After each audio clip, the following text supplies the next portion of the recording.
జరిగింది. ఈ సమయంలో కలిసి వచ్చి వాక్యం కొరకు ప్రార్థన చేయవలసిందిగా కోరుతున్నాను.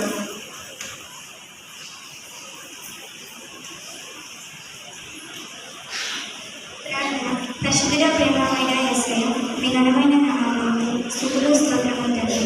గడిచిన కాలమంతా మమ్మల్ని కాపాడిపోవడం మీకు వందనాలు. ఇదే మేము చిల్డ్రన్స్ డే జరుపుకోవడానికి మీరు మాకు ఇచ్చిన ఈ అవకాశాన్ని బట్టి మీకు వందనాలు స్తుతులు స్తోత్రాలు చెల్లించుకుంటాం. ఇప్పుడు వాక్య భాగంలో వెళ్ళినగా వాక్యం చెప్పలేని నేను రావడానికి గ్రహించమని అడిగి అడుగుతున్నాం. ఇప్పుడు ప్రతి బిడ్డకి వినగలిగిన చోటు గ్రహింపగలిగిన విధానం అడుగుతున్నాం. ఇక్కడికి వచ్చిన ప్రతి బిడ్డని దీవించి ఆశీర్వదించుకుని ఆ ప్రభు యేసు క్రీస్తునామములో ప్రార్థన చేయబడి వచ్చినాం తండ్రి. ఆమేన్.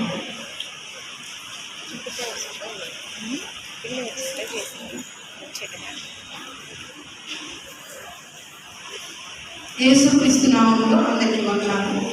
ఈ చిల్డ్రన్స్ అంటే అందరినీ ప్రేమపూర్వకంగా ఆహ్వానిస్తా ఉన్నాను.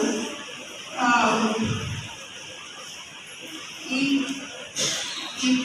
కొద్ది మాటలు నేను చెప్పే ముందు ఒక చిన్న క్వశ్చన్తో ప్రారంభించాలని అనుకుంటాను. అంటే క్వశ్చన్తో అంటే దేవుడు ఎక్స్పెక్ట్ చేసిన విధంగా మనందరం కూడా ఆయనకి ఎక్స్పెక్టేషన్స్ తగినట్టుగా ఉన్నామా లేదా అంటే అసలు కొన్ని ఇప్పుడు ఎక్కువగా ప్రాముఖ్యమైన ప్రశ్న ఏంటంటే నన్ను నేను మార్చుకోగలనా అనేది ప్రాముఖ్యమైన ప్రశ్న.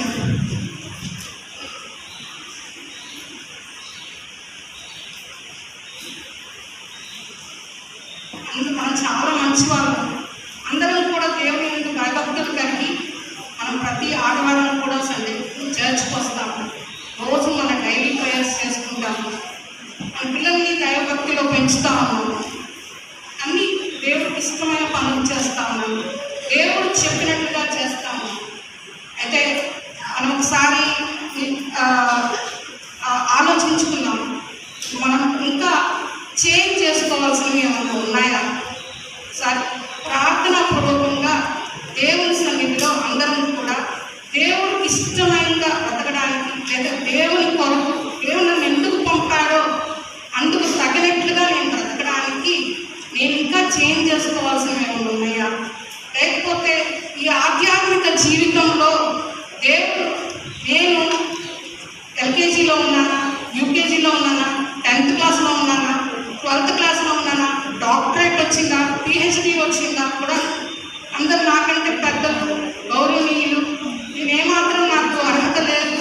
అయినప్పటికీ ప్రభు ప్రేమను బట్టి ప్రభు నన్ను నిలబెట్టిన విధానాన్ని బట్టి దేవుని మహింపరుస్తూ ఈ కొద్ది మాటల్ని మీతో పంచుకోవాలని ఇష్టపడతాను.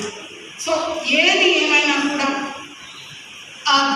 ఆ స్పిరిచువల్ జర్నీలో మనం ఎక్కడున్నామో ఒకసారి మనం చెక్ చేసుకోవాలని నేను ఆశపడతాను. మన సెల్ఫిష్నెస్, మనం ఇతరుల్లో ఎదుగుతూ ఉంటే మనకుండే ఆ జలస్, అసూయ, లేకపోతే ఎవరన్నా మనల్ని ఏమన్నా అంటే కోపంగా మాట్లాడటం, నువ్వు ఉన్నావు కాబట్టి సరిపోయింది, నేను లేకపోతే నాకు వచ్చిన కోపానికి నేనేం చేసేవాడిని అని అంటూ ఉంటాం అప్పుడప్పుడు. సో అలాంటివి ఏమైనా సెల్ఫిష్నెస్, దేవుడికి ఇష్టం లేకుండా ఉన్నవి, గర్వము, దేవుడికి ఇష్టం లేని నాకేంటి నా ఇష్టం, దేవుడు కాదు ముందు నేను కనపడాలి అనే తత్వం. సో దేవుడు ఇవన్నీ కూడా ఇష్టపడట్లేదు. ఆ ఇష్టపడకపోతే మనల్ని మనం దేవుడికి దగ్గరగా మలుచుకోవడానికి దేవుడు మనతో ఏమన్నా మాట్లాడాలి అని ఆశపడుతున్నాడని ఈ ఉదయకాల సమయంలో మనం ఆలోచిద్దాం. నేను మన పిల్లలు బాగా ఇవి 3 స్క్రిప్చర్స్ చదివారు. ఆ స్క్రిప్చర్స్ అన్నీ కూడా సామెతల గ్రంథం 3వ అధ్యాయం, తర్వాత మత్తయి సువార్తలో దేవుడు చెప్పిన ఆజ్ఞలు, తర్వాత యేసుక్రీస్తు కలిగిన ఈ మనసును మీరు కలిగి ఉండి, ఈ మాటలన్నీ కూడా సండే స్కూల్లో నేర్చుకున్నాము. పిల్లలందరికీ కూడా నేను కూడా నేర్పుతూ ఉంటాను రోజు సండే స్కూల్లో. సో అవన్నీ ఎప్పుడో తెలిసినవి, ఇవి విని విని మనం అలవాటు పడిపోయాం. కానీ ఆ వినడం లేకపోతే ఆ మాటల్లో ఈరోజు దేవుడు మనతో ఏమైనా మాట్లాడతాడేమో ఒకసారి ఆలోచించాం. సో ఒక కొద్ది మాటలు నేను చెప్తాను. అయితే నిర్గమకాండం 33వ అధ్యాయంలో దేవుడు అక్కడ మాట్లాడుతూ ఉంటాడు. మోషేతో దేవుడు మాట్లాడుతూ ఉంటాడు. దేవుడు మోషేతో ఏమని చెప్తాడంటే, వాళ్ళు అక్కడ ఉన్న ఇశ్రాయేలు బిడ్డలందరూ కూడా దేవునికి అవిధేయులై ఉన్నారు. దేవుడి మాట వాళ్ళకి ఇష్టం లేకుండా ఉంది. అప్పుడు దేవుడు మోషేతో మాట్లాడుతున్నాడు. మోషే, నీవు వీళ్ళందరినీ ఈ ఇశ్రాయేలు జనాంగాన్ని అందరినీ కూడా తీసుకొని మీరు బయలుదేరండి. నేను మీ పితరులకు ప్రమాణం చేసిన, లేకపోతే వాగ్దానం చేసిన ఆ దేశానికి, పాలు తేనెలు ప్రవహించే దేశానికి మీ అందరూ కూడా బయలుదేరండి. మోషే, మీరందరూ కూడా బయలుదేరండి. మీరు వెళ్ళేటప్పుడు మీకు ముందుగా నేను ఒక దూతను పంపుతున్నాను. ఆ దూత కెనానీయులను, పెరిజ్జీయులను, హివ్వీయులను, ఎబోసీయులను వీళ్ళందరినీ ఆ దేశంలోని నుండి తోలివేస్తాడు. అయితే నేను మీతో రాను. అప్పుడు దాకా తోడుగా ఉన్న దేవుడు నేను రాను అని చెప్తున్నాడు. దేవుడు మీతో నేను రాను. మనం ఒకసారి చదివితే, ఒకసారి నిర్గమకాండం 33వ అధ్యాయం 3వ వచనం అండి. కొంచెం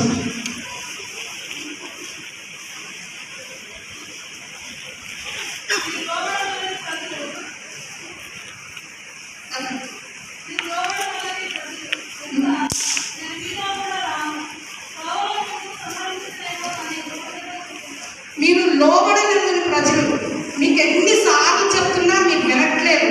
నేను ఎన్నిసార్లు గర్దిస్తున్నా మీకు వినట్లేదు. అయితే మీరు వెళ్తున్నారు, కానీ నేను మాత్రం మీతో రావట్లేదు.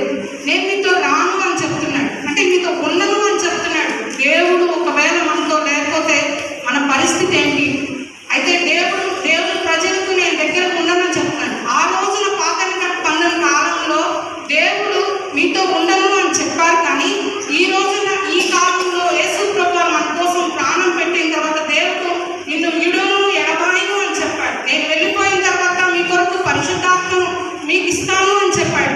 మీకు ఎల్లప్పుడూ పరిశుద్ధాత్మ మీతోనే ఉంటాను అని చెప్పాడు. సో దేవుడు ఈ రోజైతే విడిచిపెట్టాడు మనల్ని, కానీ మనమే ఆయన విడిచిపెడతాం. దేవుడు మనల్ని ఇష్టపడి మనల్ని తన బిడ్డలుగా చేసుకొని తను విడిచిపెట్టాలని ఈరోజు అనుకోవట్లేదు. కానీ దేవుడినే మనం విడిచిపెట్టాం చాలాసార్లు మనకున్న సిచ్యుయేషన్స్ బట్టి, లేదా వాళ్ళ వల్ల నా పరిస్థితి ఇలాంటి, నా పరిస్థితులు నన్ను ఇలా చేశాయి అని చెప్పి మనం ఏదో రీజన్స్ చెప్పుకుంటూ మనం ఉన్నట్టుగా ఎలా ఉన్నామో ఆలోచించుకుంటా దేవుణ్ణి మనం దూరంగా వెళ్ళిపోతూ ఉంటాం. కానీ దేవుడైతే ఆ రోజున ఆ జనానికైతే నేను మీతో రాను అని చెప్తున్నాడు. దేవుడు రాను అనేటప్పటికి ఇశ్రాయేలుకి కొంచెం భయం వేసింది, బాధేసేసింది, దుఃఖం వచ్చింది. వాళ్ళకున్న ఆభరణాలన్నీ కూడా తీసి అక్కడ వేసేసారు. సో వాళ్ళందరూ కూడా మౌనంగా ఉన్నారు. అప్పుడు మోషే వాళ్ళందరి తరఫున ఒక మంచి పని చేశాడు. ఏం పని చేశాడంటే, మోషే ఆ పాలెం బయటన ఒక గుడారం వేశాడు. ఒక గుడారం తీసుకొని వెళ్ళి ఆ పాలెం వెలుపల ఒక గుడారం వేశాడు. ఆ గుడారంలో ఒక గుడారానికి ఒక పేరు పెట్టాడు. ప్రత్యక్ష గుడారం అని పేరు పెట్టాడు. అంటే దేవుడు అక్కడ ప్రత్యక్షం అవుతాడు కనుక మోషే ఆ గుడారానికి ఆ పేరు పెట్టాడు. అప్పుడు అక్కడ దేవుడు వెతికే ప్రతి జనం కూడా, అంతా చదివితే చాలా బాగుంటుంది, కానీ నేను టైం లేదు కాబట్టి నేను చెప్తా ఉన్నాను. దేవుని వెతికే ప్రతి వారు కూడా ఆ గుడారానికి వెళ్ళి వచ్చుతున్నారు. అయితే మోషే కూడా ఆ గుడారం వెళ్ళాలని వెళ్తూ ఉన్నప్పుడు, ఆ గుడారం లోపలికి వెళ్తున్నప్పుడు అందరూ కూడా మోషేని చూస్తూ ఉన్నారు. చూసిన తర్వాత మోషే గుడారంలోకి వెళ్ళాడు. అప్పుడు మేఘస్తంభం ఒకటి ఆ గుడారపు ద్వారం వద్ద ఆ మేఘస్తంభం వచ్చి నిలిచిందంట. అంటే దేవుని ప్రజెన్స్ అక్కడ వచ్చి నిలిచింది.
వచ్చేసాడు. మనం కూడా మన లైఫ్లో ఒక సమయాన్ని కానీ ఒక స్థలాన్ని కానీ ఇది నా దేవుడికి అని చెప్పినప్పుడు దేవుడు అక్కడ ఉండడానికి ఇష్టపడతాడు. మనం చూస్తే చాలామంది, నేను చదువుతా ఉన్నప్పుడు వింటా ఉన్నప్పుడు చాలామంది కూడా వాళ్ళు దేవుడి కోసం ఒక పని ప్రారంభించినప్పుడు దేవుడు దాన్ని ఆనర్ చేశాడు. దేవుడి కోసం ఒక స్టెప్ ఫార్వర్డ్ చేసినప్పుడు 100 స్టెప్స్ ఆయన ముందుకు వేసి వచ్చాడు. అయితే దేవుడు అక్కడ మనం ఆలోచిస్తే సుందర్ సింగ్ గారు అందరికీ తెలిసే ఉంటుంది. సుందర్ సింగ్ గారు ఆయన ఎంత సర్వీస్ చేస్తారు, అంత పరిచయం చేస్తారో మనకు తెలుసు. దేవుడి కోసం చాలా ప్రాంతాల్లో దేవుని సేవ చేశారు. టిబెటన్స్ని వాక్య పరిచయం చేశారు. ఎంతో సర్వీస్ చేసిన ఆయన కథంలో ఒకసారి ఒక బుక్లో రాశారట. ఏమంటే ఆయన ఒక చెట్టు కింద కూర్చుని చెట్టు దగ్గరికి ఎప్పుడు సాయంత్రం వేళ ప్రార్థన చేసుకోవడానికి వెళ్ళేవారు. ప్రతిరోజు ప్రార్థన చేసుకోవడానికి సుందర్ సింగ్ గారు వెళ్తూ ఉండేవారు. అదే టైంకి వెళ్ళేవాళ్ళు. ఎంతో కొంతసేపు 20 minutes ఏదో ప్రార్థన చేసి వచ్చేసేవారట. అలా ప్రార్థన చేసి వచ్చేసిన తర్వాత ఒకరోజు సుందర్ సింగ్ గారు అరగంట లేటుగా వెళ్ళారంట. అరగంట లేటుగా అక్కడికి వెళ్ళేటప్పటికి సుందర్ సింగ్ గారు అక్కడ వెళ్ళగానే ఆయన ఆ స్థలంలోకి ఎంటర్ అవ్వలేకపోతున్నాడు. ఎందుకంటే ఆ బలమైన ప్రభావం ఆ సన్నిధిని, ఆ స్థలాన్ని ఆవరించిందంట. సో తను ఎంటర్ అవ్వలేక తను బాధపడుతూ ఏడుస్తూ, ప్రభువా నీ ప్రభావాన్ని నేను ఇక్కడ చూస్తున్నాను, నీ శక్తిని నేను ఇక్కడ చూస్తున్నాను, నేను ఎందుకు రాలేకపోతున్నానంటే నువ్వు వచ్చావు, అరగంట తర్వాత వచ్చావు, కానీ నీ అరగంట ముందే నువ్వు రోజు ఏ సమయంలో అయితే ఇక్కడికి వస్తావో ఆ సమయానికే నేను ఇక్కడ వచ్చి ఈ స్థలంలో కూర్చొని ఉన్నాను అని చెప్పాడంట దేవుడు. సుందర్ సింగ్ గారు చాలా ఇంకా వణుకుతూ ఏడుస్తూ దేవుని సన్నిధిలో తను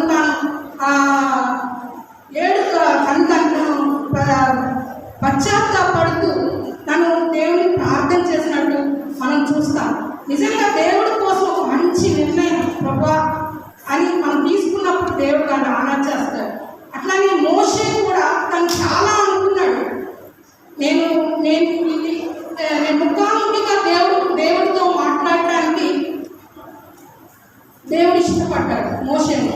మోజెస్ బయటికి వస్తుంటే ఆ మోజెస్ ముఖాన్ని చూడలేకపోయాడు. ఆ మహిమ మోజెస్ ముఖకాంతిని ఆవరించినప్పుడు వాళ్ళు మోజెస్ ముఖాన్ని చూడలేకపోయాడు. ముసుగు వేయాల్సినంత పని అయిందంట. సో మనం ఆ ముఖకాంతి దగ్గర వెతికినప్పుడు మనం చెప్పుకున్న ప్రాబ్లమ్స్ చాలా ఉన్నాయి. ఏదేమైనా సరే ఆ ప్రాబ్లమ్స్ అన్నిటికీ పరిష్కారం ఎక్కడ దొరుకుతుంది?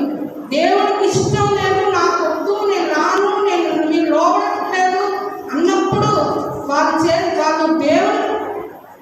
దేవుని సన్నిధిని వెతికారు, దేవుణ్ణి మాట్లాడారు, దేవుని సన్నిధిలో కనిపెట్టారు. దేవుడు వారి కొరకు ఒక గొప్ప కార్యం చేశాడు. యెహోషువ కూడా ఆ రోజు అక్కడ ఉన్నాడంట. యెహోషువ కూడా ఆ సన్నిధిలో నుంచి బయటకు రాకుండా అక్కడే ఉండిపోయాడంట. అంతటి ప్రభావాన్ని దేవుడు తన బిడ్డల ద్వారా తెలియచేశాడు. సో ఇంత గొప్ప దేవుడు మనకు ఉన్నాడు. అన్నీ తెలుస్తున్నాయి మనకి. కాకపోతే మనం ఆయనకు తగినట్టుగా, ఆయన బిడ్డలుగా మనం ఎంతవరకు మనం పరిణితి చెందామనేది మనం ఆలోచించాలి. ఇంకా మనం ఆలోచిస్తే ఒక మాట నేను చెప్తాను. కీర్తనలు 44:3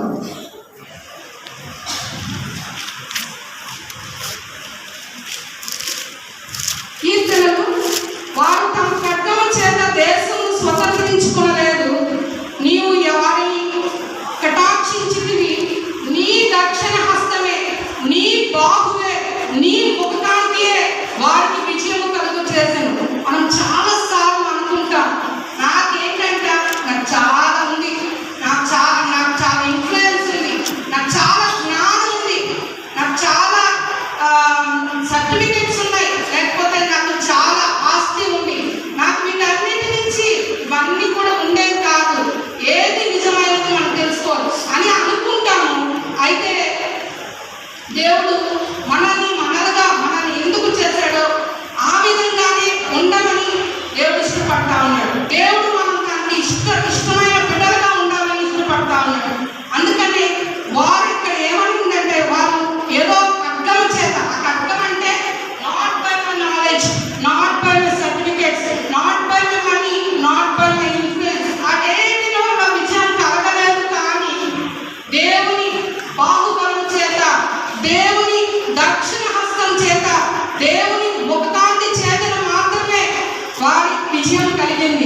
సో దేవుడు ఎంత ప్రేమిస్తున్నాడు తన బిడ్డలకు విజయాన్ని దయచేయాలి.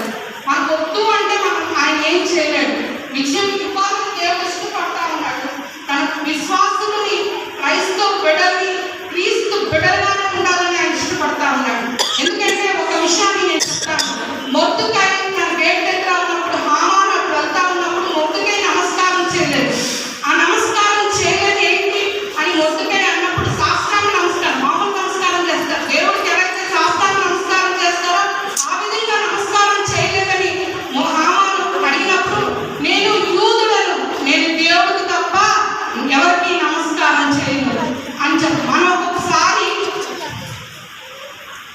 ఒక్కొక్కసారి మనం అటువైపు ఉంటాం. ఎవరి దగ్గర ఎలా ఉండాలో అలా ఉంటాం. ఒక్కొక్కసారి మా వాళ్ళందరూ ఒకవేళ గుడికి వెళ్ళేవాళ్ళు నేను వెళ్ళలేదు, కానీ ఒకవేళ అవసరమైతే వాళ్ళు మా వాళ్ళందరూ నేను క్రిస్టియన్, నేను గుడికి రాను అని డబ్బు నాకు ఉందా, నాకు చెప్పగలిగిన ఉంటుందా? వాళ్ళ దగ్గర రోజు పెడతారు. నేను తినవాలో తినకూడదు అనేది నా క్వశ్చన్. అది నా ఇన్నర్ స్పిరిట్. నేను తినాలా తినకూడదా, లేదా నా దేవుడు నేను క్రైస్తవురాలని విగ్రహాలను అర్పించింది నేను తినను అని చెప్పే ధైర్యం నాకుందా?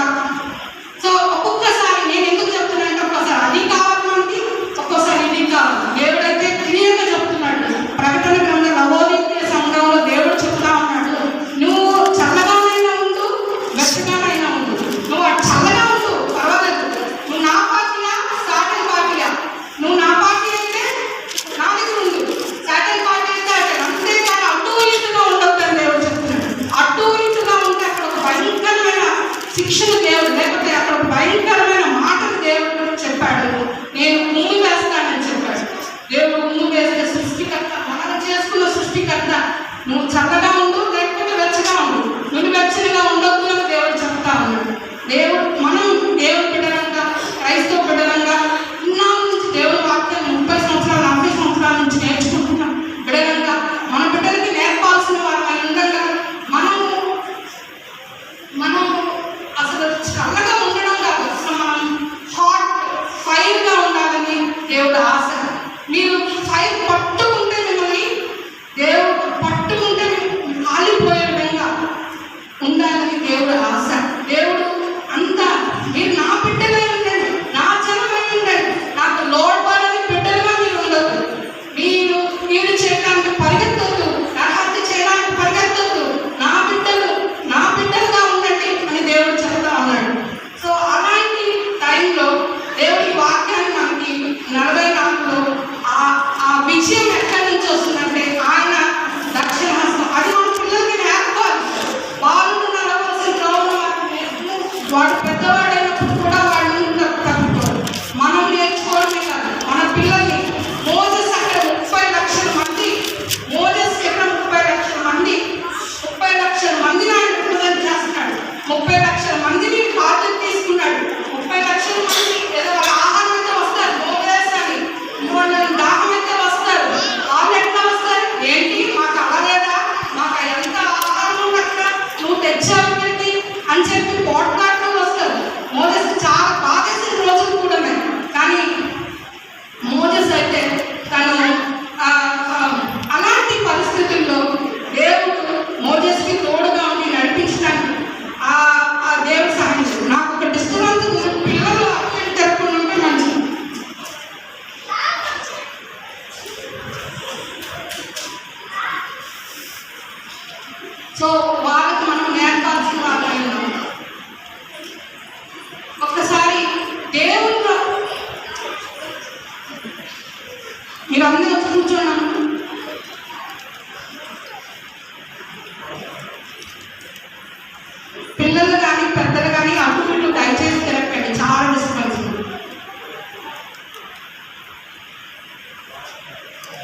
కొద్దిగా చాలా గొప్ప సేవ చేసి వాళ్ళందరినీ కూడా దేవుని కొరకు తిప్పిన ఆయన వాళ్ళందరూ కూడా 4 గంటలకి పొద్దున సర్వీస్ అంటే 1 గంట క్యూలో వచ్చి నిలబడతారట. 1 గంటకి క్యూలో వచ్చి నిలబడతారు. ఎందుకు నిలబడుతున్నారంటే సీటు అది 1 గంటకి అంటే వాళ్ళు 4 గంటలకి అంటే 1 గంటకే వచ్చి వాళ్ళు నిలబడతా ఉన్నారు. మనం 4 గంటలకు సర్వీస్ అంటే మనం యాక్సెప్ట్ చేయలేము. మేము ఇది కాకపోతే ఇంత పెద్ద చర్చికి వెళ్తాం అంటాం, లేకపోతే మేము అది కుదరదు అంటాం. కానీ దేవుడు తన బిడ్డలు తన కోసం ఉండాలని, తన పని చేయాలని, తన్నే ప్రేమించాలని, తను ఆకాశం ఉంటారు భూమి మీద కాదు ఎవరు అక్కర్లేదు ప్రభా నాకు ముగ్గుంటే చాలు అనాలని ఇష్టపడతా ఉన్నాను, అనాలని ఇష్టపడతా ఉన్నాను. అలా చేస్తే మనం నష్టపోయేది ఏముండదు. దేవుని మార్గంలో ఎవరైతే నడుస్తారో వాళ్ళని భూమి ఒకసారి 37వ కీర్తనలో 37వ కీర్తన నేనే చెబుతాను. 37వ కీర్తన 34వ వచనం. యెహోవా కొరకు కనిపెట్టుకొనుము, ఆయన మార్గం అనుసరించుము, భూమిని స్వతంత్రించుకున్నట్లు ఆయన నిన్ను హెచ్చించును, భూమిని స్వతంత్రించుకున్నట్లు నిన్ను హెచ్చించును. యెహోవాను బట్టి సంతోషించుము. ఇంకొకటి 37:4 అంతేనానండి. యెహోవాను బట్టి సంతోషించుము, ఆయన నీ హృదయ వాంఛను తీర్చును. సో నీ మార్గం యెహోవాకు అప్పగింపుము, నీవు ఆయన నమ్ముకొనుము, ఆయన నీ కార్యం నెరవేర్చును. మన కార్యాలు నెరవేర్చాలని మాకు ఇష్టం. మనం ఎవరెవరి దగ్గరకో వెళ్తూ ఉంటాం, అవసరమైతే మన డబ్బు పెడతాం. అవన్నీ కూడా ఏది కావాలంటే చేసే దేవుడు ఉన్నాడు. కానీ యెహోవాను బట్టి సంతోషించుము, ఆయన్ని ప్లీజ్ చేయాలని దేవుడు కోరుతున్నాడు. ఆయన కోసం కనిపెట్టాలి, ఆయన దగ్గర కూర్చోవాలని దేవుడు ఇష్టపడతాడు. నువ్వే ప్రభా నువ్వే చేయాలి అని ఇష్టపడుతున్నాడు. దావీదు కూడా తప్పు చేశాడు. దావీదు తప్పు చేసినప్పుడు తను దగ్గరికి నాతాను వచ్చి తన తప్పు తనకు తెలిసినప్పుడు ప్రభు సన్నిధిలో అడుగుతా ఉన్నాడు, దేవా నా యందు శుద్ధ హృదయం కలుగు చేయము, నా అంతరంగంలో స్థిరమైన మనస్సును పుట్టించుము, నీ సన్నిధిలో నుండి నన్ను త్రోసివేయకుము, నీ పరిశుద్ధాత్మను నా యొద్ద నుండి తీసివేయకుము. మనం హార్ట్ గురించి మాట్లాడుతున్నాం. మనం అనుకున్నాం మనం చాలా పనులు చేస్తున్నాం, ఎవరెస్ట్ ఎక్కేస్తున్నాం, మూన్ మీద నడిచేస్తున్నాం, మార్స్లో ఉండాలనుకుంటున్నాం, ఇన్ని చేస్తున్నాము. అయితే మన హృదయంలోకి తొంగి చూడలేకపోతున్నాము. మన హృదయంలో ఏం జరుగుతుందో ఆలోచించలేకపోతున్నాం. దేవునికి ఇష్టంగా ఆలోచించలేకపోతున్నాం. అందుకని ఇక్కడైతే దావీదు చెప్తా ఉన్నాడు, దేవా నా యందు శుద్ధ హృదయం కలుగు చేయము, నా అంతరంగంలో స్థిరమైన నా హృదయాన్ని పరిశోధించు, నా హృదయాన్ని పరిశోధించు, నా ఆలోచనని పరీక్షించు, నా యందు నీకు ఆయాసకరమైన మార్గం ఎక్కడైనా ఉందేమో చెప్పయ్యా అది తీసేది. దేనికైనా బైబిల్లో నేను చాలా రెఫరెన్స్లు చదివాను. మనం కీడు చేసేవాళ్ళమైనా, నరహత్య చేసేవాళ్ళమైనా, నరహత్య అంటే ఎవరో ఒకరిని చంపేయడం నరహత్య కాదు. ఈ రోజుల్లో ఒకరిని వ్యర్థుడా అని తిప్పుతారు, గదవా అని తిప్పుతా, లేకపోతే ద్రోహి అని తిప్పుతా, ఎవరిని అనుకున్న పిల్లలు అనేస్తాం. కానీ అది కూడా దేవుడు నరహత్య చేసినట్టు అంటున్నాడు. సో ఇలాంటివన్నీ మానుకొని ఆయన పాదాల దగ్గర మన వల్ల కాదు మనం దేవుడి దగ్గరికి రావాలనేది దేవుడి ఆశ. ఒకసారి మనం చదువుకున్న పాఠంలోకి వెళ్దాం. సామెతలు 3వ అధ్యాయం, సామెతలు 3వ అధ్యాయం 1 నుంచి 10 వచ్చినలో దేవుడు చాలా చక్కగా మాట్లాడుతుంది. ఈరోజు మనం వినేవే, మన రోజు చూసేవే. అయితే దేవుడు చాలా నీకేం కావాలి, నా మాట విను చాలు, నా మాట విను అని దేవుడు చెప్తా ఉన్నాడు. తర్వాత దేవుడు మీకు ఏమిస్తాడో తెలుసా, మీరు నా మాట వింటే దీర్ఘాయువు, సుఖముతో జీవించే సంవత్సరాలు, శాంతి. ఇంతకంటే ఏం కావాలి అసలు మనకి? దేవుడు ఇంత చెప్తా ఉన్నాడు. తర్వాత దైవం సత్యమును ఇలాంటివన్నీ కూడా మనం ధరించుకోవాలని దేవుడు చెప్తా ఉన్నాడు. మన దృష్టి మనప్పుడు మన దయా సత్యం మనకున్నప్పుడు మన మానవుని దృష్టి ఎందును దేవుని దృష్టి ఎందును మనం దయ పొంది మంచివాడు అనుకున్నాం. మన స్వబుద్ధిని ఆధారం చేసుకోవద్దు. నీ పూర్ణ హృదయంతో యెహోవా యందు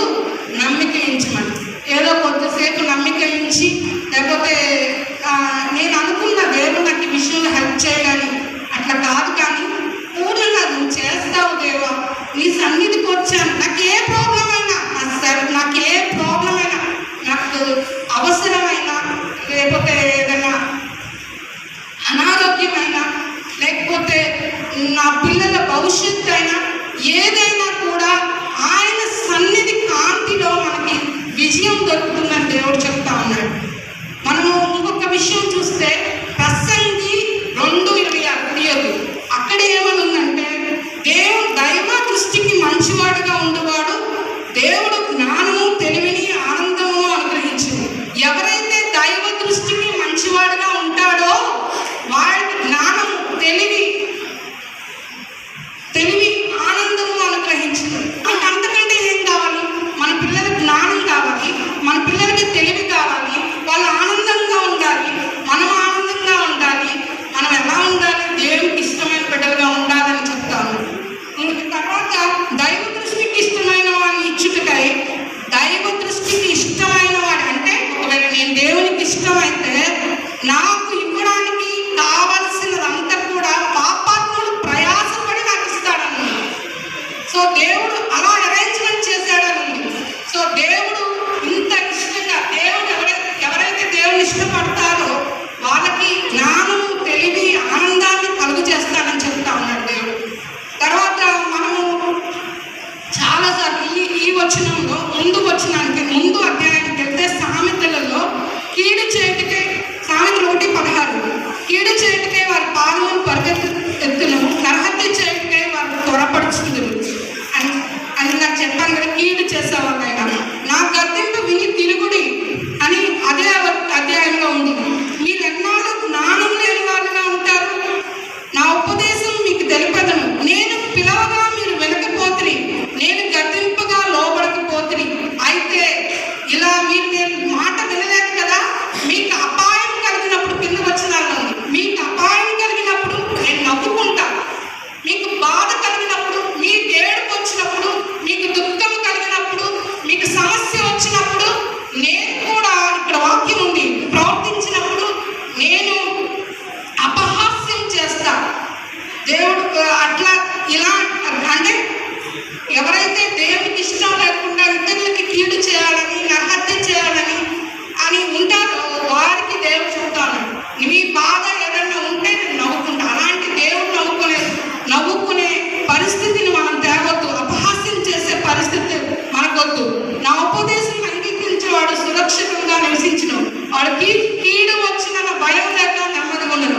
ఎవరైతే ఆయన మాటలు వింటారో వాళ్ళు నెమ్మదిగా ఉంటారు, వాళ్ళు సురక్షితంగా ఉంటారు, వాళ్ళకి ఆనందం, తెలివి, జ్ఞానం ఉంటుంది. వాళ్ళ చేతిదంతా సఫలమవుతుంది, వాళ్ళ కార్యాలు నెరవేరుతాయి, వాళ్ళ దారులన్నీ కూడా సరళం చేస్తాడు దేవుడు. అయితే ఇలా ఈ విషయాల్లో మనం ఆలోచిస్తే ఇక్కడ దేవుడు నాకు ఇవన్నీ కాదు.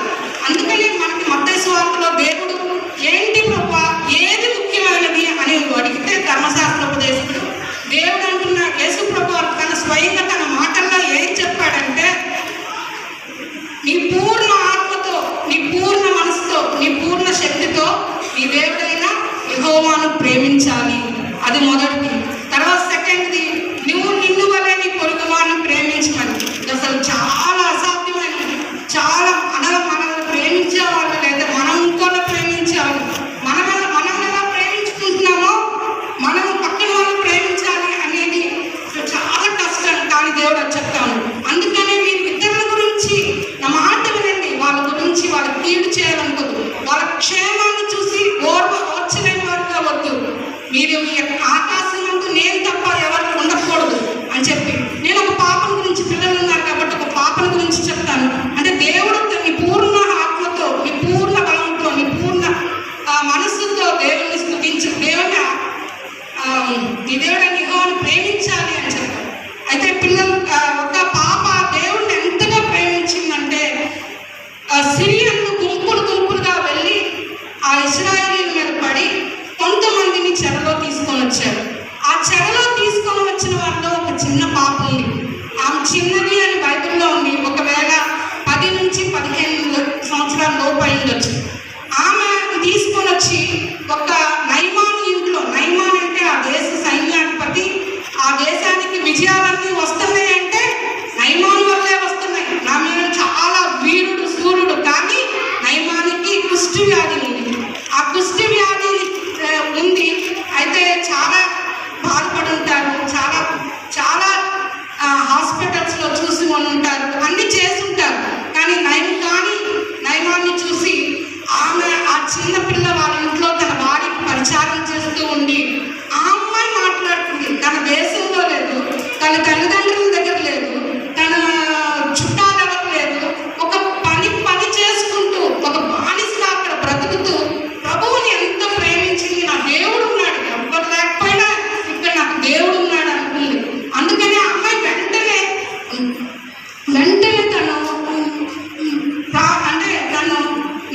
చూడగానే నా ఏలిన వాడు షోమ్రోన్లో ఉన్న నా ప్రవక్త దగ్గర ఉంటే బాగుండు అనుకుంది. అందుకని రోమ్రోన్లో తన ప్రవక్త దగ్గరికి వెళ్తే తప్పకుండా నయమవుతుందని, తన్నెంత ప్రేమించుకుందో తన పరిస్థితి దినాకు దినం వేరే వాళ్ళ ఇంట్లో ఉంది. ఒక్కరోజు చుట్టాల ఇంట్లో ఉండాలంటేనే కష్టం. అమ్మాయి దేశం కాని దేశంలో తల్లిదండ్రుల దగ్గర లేకుండా దేవుడి వాక్యం తెలుసు, దేవుడికి తెలుసు, ఇశ్రాయేలీల కోసం ఆ దేవుడు ఏం చేశాడో తెలుసు. అందుకనే నా ప్రవక్త దగ్గర ఉంటే బాగుండు అనుకుంది. అందుకనే వెంటనే ఆ చెప్పింది. రాజు కూడా వెంటనే కబురు పంపితే ఆ రాజుకు భయం వేసిపోయింది. ఆ చిన్న అమ్మాయి చక్కగా చెప్పింది, కానీ ఆ రాజు అట్లు చించుకొని నేనేం చేయగలను, ఆయన దృష్టి వస్తే అని బాధపడ్డాడు. కానీ అప్పుడు ఎలీషా వెళ్ళి ఇది కాదు, మనం పిలిపించండి అని చెప్పినప్పుడు అతను వస్తే అతను యోర్దాను నదిలో 7 మార్లు మునిగితే నయమాను దృష్టి ఆగిపోయింది. కారణం ఎవరంటే చిన్నది ఆ చిన్న అమ్మాయి తన ప్రదేశంలో లేకపోయినా దేవుణ్ణి ప్రేమించింది. అట్ ద సేమ్ టైం అక్కడ పక్కనున్న మనిషిని ప్రేమించింది. తను చెరలోకి తీసుకొని వచ్చిన మనుషుల్ని ప్రేమించింది. అందుకనే నీ పూర్ణ ఆత్మతో, నీ పూర్ణ శక్తితో, నీ పూర్ణ మనసుతో, నీ పూర్ణ హృదయంతో, లోకాసువార్తలో 5 ఉంటాయి, అన్నిటితో దేవుని ప్రేమించాలి. అంతకంటే ఈ లోకంలో ఏం అవసరం కదా. ఎందుకంటే మనం ఈరోజు 4 రోజులు అంటే కొన్ని సంవత్సరాలు ఇక్కడ బ్రతికి వెళ్ళిపోతాం. కానీ మనం దేవుడు ఎందుకు పంపించాడో, దేవుడు ఎక్స్పెక్టేషన్స్ ఏంటో, ఎక్స్పెక్టేషన్స్ తగినట్టు మనం జీవించి ఆయన్ని సంతోషపరిచి వెళ్ళొచ్చు కదా. ఈ అమ్మాయి చాలా చిన్న అమ్మాయి అయినప్పటికీ, తన పని కానప్పటికీ పక్కన వాడిని ప్రేమించింది కనుక దేవుని కొరకు గొప్ప కార్యాన్ని చూసింది. దేవుని మహింపరిచే విధంగా ప్రవర్తించింది. మనందరం దేవుని మహింపరచడానికి మనందరం ఇక్కడ కూర్చొని ఉన్నాం. అయితే దేవుడు ఎందుకు, నేను ఒకసారి గూగుల్లో మామూలుగా అసలు ఏంటి వాట్ ఆర్ గాడ్స్ ఎక్స్పెక్టేషన్స్ అని కొట్టాను. దేవుడు ఏం కోరుకుంటున్నాడు? న్యాయమును ప్రేమించుట, కనికరమును ప్రేమించుట, ఇంకా దీన మనస్సు కలిగి ఉండుట, దీన మనస్సు కలిగి దేవుడి దగ్గర ఉండుట అని ఉంది. సో అసలు దేవుడు ఎక్స్పెక్టేషన్స్ మనం న్యాయాన్ని ప్రేమించాలని ఇష్టపడతా ఉన్నాడు, మనం కనికరం కలిగి ఉండాలని ఇష్టపడతాడు. అందుకని ఇక్కడ దయను సత్యము ఎన్నడూ త్రోసివేయకు మనం. తర్వాత ఆయన ఎవరినై మనం దీన మనస్సు కలిగి ఉండాలి, దీన మనస్సు కలిగి దేవుని యొక్క ప్రవర్తించాలని ఆయన ఇష్టపడతా ఉన్నాడు. అంత మనకెందుకులే, మనమేంటిలే అనుకోవడానికి లేదు. దేవుని బిడ్డలంతా నీ పొరుగువాన్ని, నిన్ను నువ్వు ఎలా ప్రేమించుకుంటావో పొరుగువాన్ని అలా ప్రేమించమని వాక్యం చెప్తుంది. ఒక విషయాన్ని నేను గుర్తు చేస్తాను. మనందరికీ తెలుసు, యెహోషువ కూడా అదే అన్నాడు. ఏమన్నాడంటే, నేను నా ఇంటి వారిని యెహోవాను సేవకులు అందరి ఇళ్ళలో పెట్టుకుంటాను, మరి మీ సంగతి నాకు తెలియదు అని చెప్పాడు. మీ సంగతి మీరేం చేస్తారో అని వాళ్ళకి ఇశ్రాయేలీయులకు చెప్పి, నేనైతే నా కుటుంబం అయితే దేవుణ్ణి సేవిస్తాను.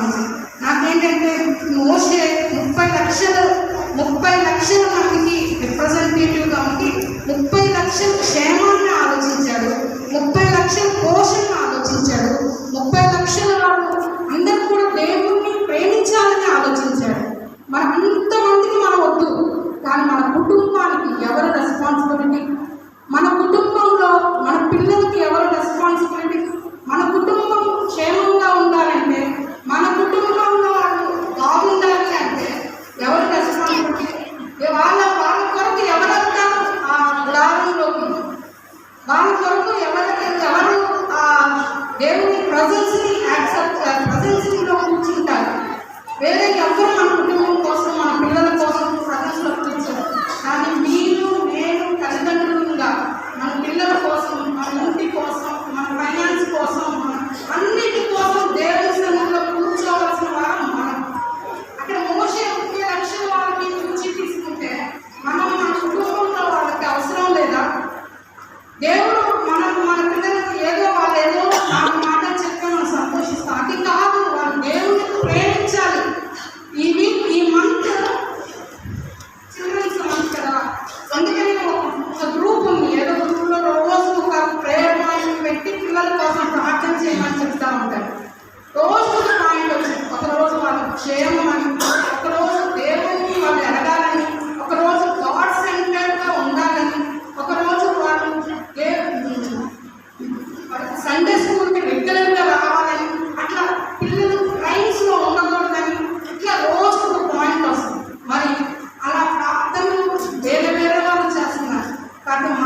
మరొక భార్య ఎవరంటే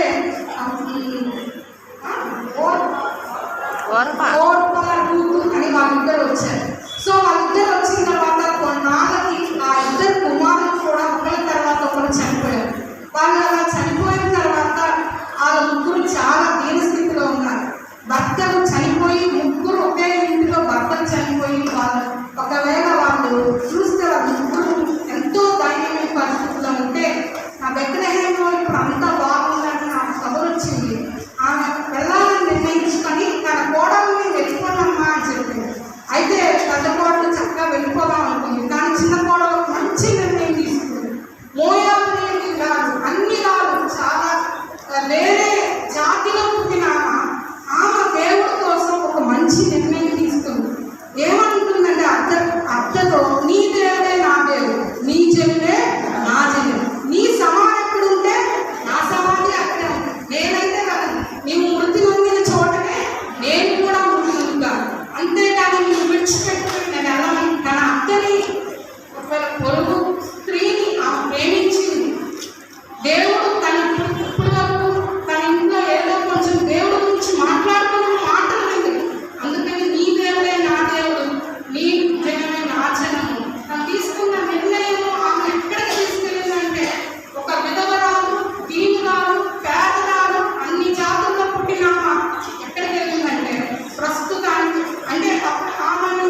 అది ఇంకా తగ్గిపోదు, ఎప్పుడు కూడా జీవితాంతం అది అలానే ఉంటుంది అని అక్కడ ఉన్న వాళ్ళు చెప్పారు, డాక్టర్ చెప్పారు.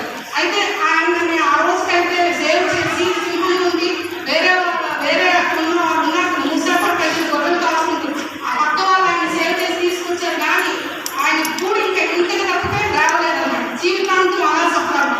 అలాంటి పరిస్థితి ఒకరోజు పొలంలో వెళ్తూ ముళ్ళ కంపని ఎలా తీసుకుని వెళ్తా ఉంటే ఒకటి తీసుకెళ్ళి ఇంకోటి వచ్చి కంటో గుచ్చుకున్నాడు.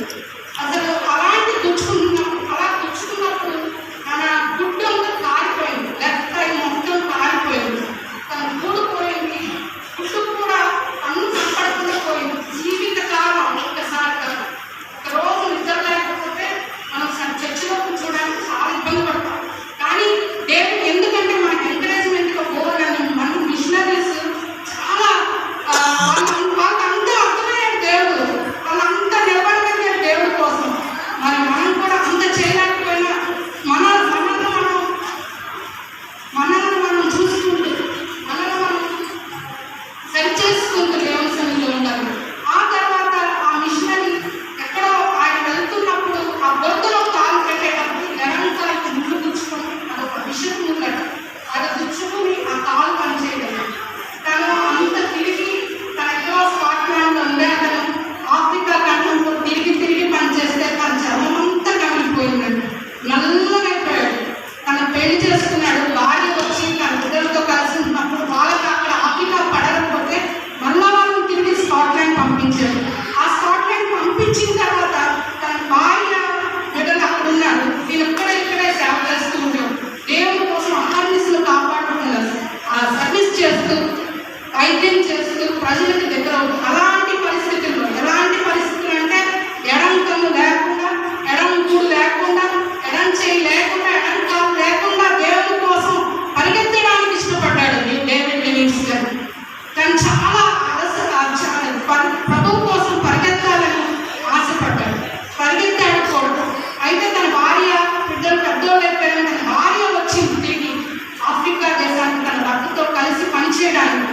తన భార్య కూడా మలేరియా వచ్చి చనిపోయింది, అక్కడే చనిపోయింది. ఎంతో ఇష్టమైన భార్య అలా చనిపోయినప్పుడు చాలా ముందుకు బాగుంటూ ఏడ్చాడు. అయితే అలాంటి పరిస్థితుల్లో కూడా దేవుడి కోసం నిలబడి దేవుడి కోసం సేవ చేయడానికి డేవిడ్ లివింగ్స్ ఇష్టపడ్డాడు. ఆ గ్యాప్ని ఫిల్ చేయడానికి ఇష్టపడ్డాడు. రూతు తన అమ్మ నాన్న దగ్గరికి వెళ్ళిపోవచ్చు, కాదు నేను దేవుడి కోసం దేవుడి ప్రజల మధ్యకి వెళ్ళాలని ఇష్టపడ్డాడు. ఆ గ్యాప్ని ఒక విషయం చెప్తాను, అది దేవుడు ఇష్టపడేది. ఒక కోట్ నేను చదివాను మన వినాను. ఆ quote what you are is gift to God, what you are is gift to God. నువ్వేమైతున్నావో అది దేవుడికి దేవుడు sir. What you are is God's gift to you.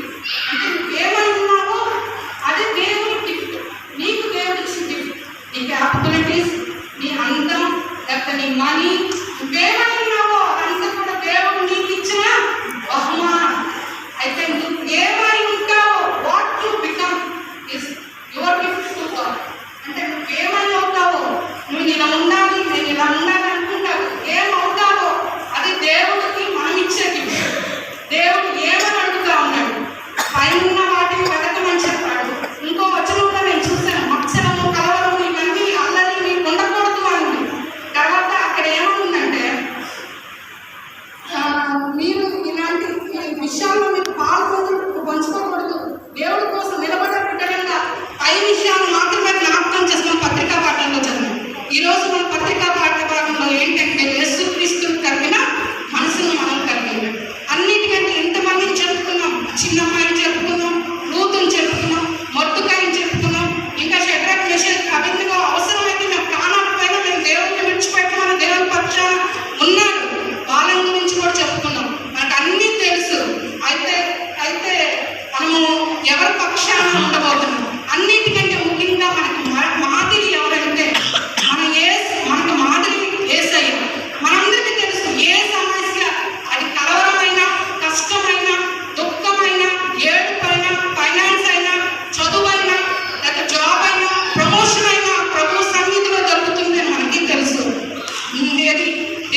చిత్తమైతే నా దగ్గర నుంచి తీసి, ఆయన దేవుడు కదా, ఆయన రావాల్సిన అవసరం లేదు. కానీ ఆయన కష్టంలో ప్రభు సన్నిధిలో ఉంటానికి ఇష్టపడ్డాను. ఏ సమస్య అయినా, సెల్ఫిష్ అయినా, ఆ ఏ గర్వమైనా, ప్రైడ్ అయినా, ఏదైనా పోవాలంటే ఓన్లీ బిఫోర్ గాడ్ అని, in the presence of God అని నేను వాక్యాలన్నీ వెతికాను. ఏ సమస్య అయినా నాకే అర్థం కాలేదు. ఏంటి ఇంత బైబిల్లో ఇంత క్లియర్గా దేవుడు చెప్తున్నాడు ఏంటి? అది ఏదైనా ప్రతి విషయం గురించి ఉంది. అది ఏదైనా కూడా నువ్వు దేవుని సన్నిధిలోనే సాల్వ్ చేసుకోగలుగుతావు, దేవుని ప్రజెన్స్లోనే సాల్వ్ చేసుకోగలుగుతావు, దేవుడు ఉంటేనే సాల్వ్ చేసుకోగలుగుతాము. అయితే మనందరికీ మాదిరి యేసయ్య. ఆయన మన కోసం చేసిన ఆ త్యాగాన్ని గుర్తు చేసుకుంటే, ఆయన అక్కడ ఉండే భాగ్యాన్ని విడిచిపెట్టి క్రిస్మస్ సెలవులోకి ఎంటర్ అవుతా ఉన్నాం. ఆయన విడిచిపెట్టి మన కోసం, మనల్ని రక్షించడానికి, మనకు మంచి మాదిరి చూపించడానికి, మనకి నిత్య జీవాన్ని ఇవ్వడానికి ఆయన మన కోసం మరణించాడు. మరణం పొందినంతగా రిక్తుడుగా, దాసుడుగా ఈ లోకానికి వచ్చాడు. ఒకరికంటే ఒకరిని యోగ్యుడిగా ఎంచుకోమని ఒక చోటు ఉంది. సో మనం అంతటి దేవుణ్ణి ఫాలోవర్స్గా ఆయన్ని ఫాలో అవ్వాలి. ఆయన్ని ఫాలోవర్స్గా ఆయన్ని మాత్రమే మనం ఫాలో అవ్వాలి. ఎన్ని వచ్చినా కూడా మనం అటు ఇటు కాదు, కానీ దేవుడి కోసం, దేవుడు ఏదైతే ఎక్స్పెక్ట్ చేస్తున్నాడో ఆయన సన్నిధిలో ఉండి, ఆయన ఇక్కడ మనం హిబ్రీయులకు రాసిన పత్రికలో 35 మంది లిస్ట్ ఉంది. 35 మంది దేవుడి కోసం వీరులుగా, విశ్వాస వీరులుగా ఉన్నారు. ఆ లిస్టులో ఉన్న వాళ్ళందరూ ప్రతి వాళ్ళు ఒక్కొక్క మాదిరి చూపించారు. అంత గొప్ప మాదిరి మనకు ఉన్నప్పుడు మనం సులువుగా చేతులు పెట్టు పాపం నుండి విడిచి పరుగు పందంలో ఓపికతో పరుగుతున్నాం. సో దేవుడు వైపు అడుగులేస్తున్నాం. మనము వచ్చే చిన్న చిన్న విషయాలు పక్కన పడేసి ఇవన్నీ కాదు, నా దేవుడు నాకు కావాలి అని చెప్పి ఎలాగైతే రూతు ఒదిగిపోయిందో, ఎలాగైతే యేసయ్య ఒదిగిపోయాడు, ఎలాగైతే డేవిడ్ విన్స్టన్ ఒదిగిపోయాడు, మనం కూడా దేవుడికి ప్రభా నువ్వు ఎందుకు పిలిచావో, ఎందుకు పుట్టించావో, అందుకు నేను ఒదిగిపోతాను ఆ ప్లేస్లో ఉంటానికి. మనందరం కూడా మనం దేవుని సన్నిధిలో ఆయన ఒక కాంతి, ఆయన మన మహిమను, మన ముఖ కాంతి, మన ముఖము ప్రకాశమయ్యేలాగా చేసుకోవాలని, అందరికీ ఆ దేవుడు కృపను దయచేయాలని ఈ చిన్న నాకు తెలిసిన కొద్ది మాటలను ముగిస్తాను. సమస్త జ్ఞానములకు మించిన దేవుని సమాధానము యేసు క్రీస్తు వలన ఈ హృదయములను తలంపులకు ఉండాలని